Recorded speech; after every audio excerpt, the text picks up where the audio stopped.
एड़ी के दर्द से भी बहुत सारे लोग परेशान रहा करते हैं। खास करके महिलाओं में एड़ी के दर्द की समस्या ज़्यादा देखने और सुनने को मिलता है। नमस्कार, योग गुरु संदीप तिवारी। आज हम लोग एड़ी के दर्द में क्या क्या योगासन करके एड़ी के दर्द से राहत पा सकते हैं उस पर चर्चा करते हैं। कुछ 4-5 योगासन के माध्यम से हम लोग एड़ी के दर्द से राहत पा सकते हैं।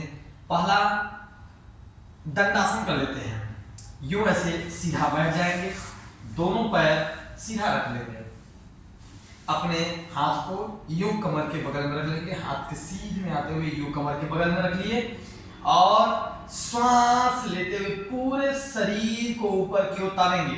कोई भी अंग जमीन नहीं छोड़ेगा, यानी पूरा कूल्हा से लेते हुए एड़ी तक जमीन पर बैठे रहेंगे। बस हथेली को जमीन से लगाकर श्वास खींच कर पूरे शरीर को ऊपर तानेंगे। यहां से लेकर शरीर ऊपर जाएगा, श्वास के माध्यम से पैर के अंगूठे से लेकर सिर तक पूरा खिंचाव आएगा।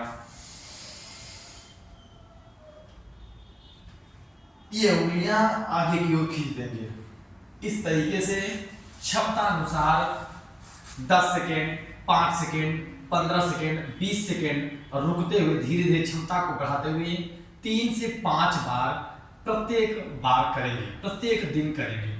अब इसके बाद आते हैं हम लोग बालासन। बालासन कैसे होता है? वज्रासन में बैठ जाएंगे और नियमित रूप से वज्रासन में भी बैठने की आदत डालेंगे। इस तरीके से वज्रासन में बैठ करके बालासन करेंगे, शिशुआसन जिसको बोलते हैं, चाइल्ड पोज बोलते हैं। गहरी श्वास खींचे और एक्सहेल करते हुए 90 डिग्री से पहले पेट, फिर चेस्ट और फिर ठुड्डी।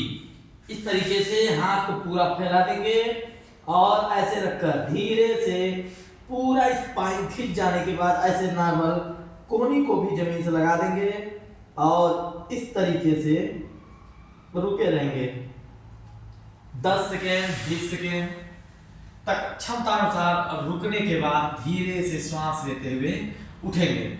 इसको भी कम से कम 3 से 5 बार जरूर रिपीट करेंगे।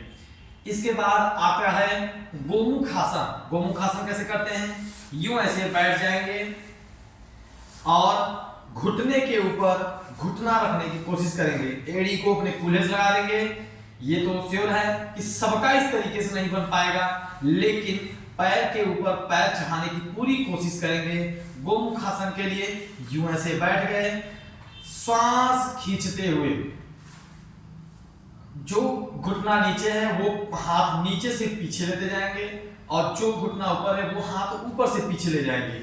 यहां से देख चुके हैं, अब साइड से देखने की कोशिश करते हैं, पीछे से। इस तरीके से बैठ जाने के बाद हाथ को ऐसे और ऐसे ले जाएंगे, यूं पकड़कर पूरा खींचते हुए हाथ को इस तरीके से बना लेंगे।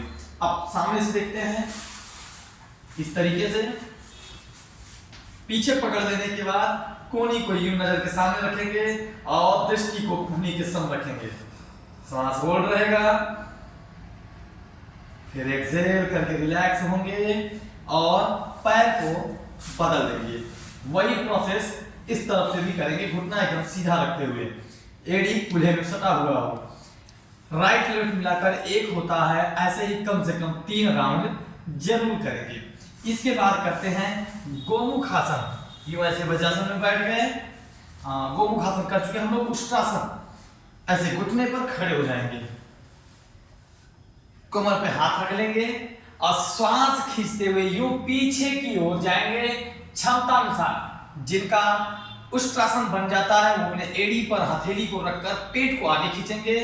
जिनका नहीं बन पाता है वो अर्धउष्ट्रासन भी कर सकते हैं। जैसे ये हुआ अर्धउष्ट्रासन, देखिए ऐसे जितना जा पा रहे हैं अर्धउष्ट्रासन, यानी कि एड़ी नहीं पकड़ पाना अर्धउष्ट्रासन। और जिनका एड़ी पकड़ लेंगे यूं ऐसे हाथ रखें और श्वास लेते हुए ऐसे आगे की ओर खींचते रहे अपने पेट को।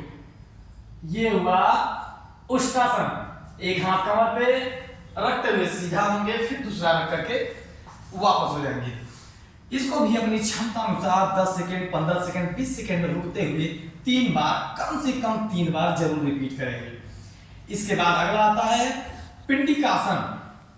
खड़े हो जाएंगे और दीवार के पास लगभग 1 से मैक्सिमम 2 फीट की दूरी पर खड़े हो जाएंगे। ज्यादा से ज्यादा कोशिश करें 1 से 1.5 फीट की दूरी पर रहें। ऐसे स्पाइन को बिल्कुल सीधा रखें, नजर को सामने रखें, दीवार को पकड़ लें और अपने पैर को उठाकर यूं तलवे को रख करके दीवार को प्रेशराइज करें ऐसे, लेकिन दृष्टि सम रहेगी। श्वास खींचे, रिलैक्स, श्वास छोड़ते हुए वापस, फिर दूसरा पैर लेके जाएं, रिलैक्स, वापस। ऐसे ही कम से कम 5 सेकेंड, 10 सेकेंड, 15 सेकेंड कर करके बारी बारी से एक एक पैर से प्रेशर डालना शुरू करेंगे।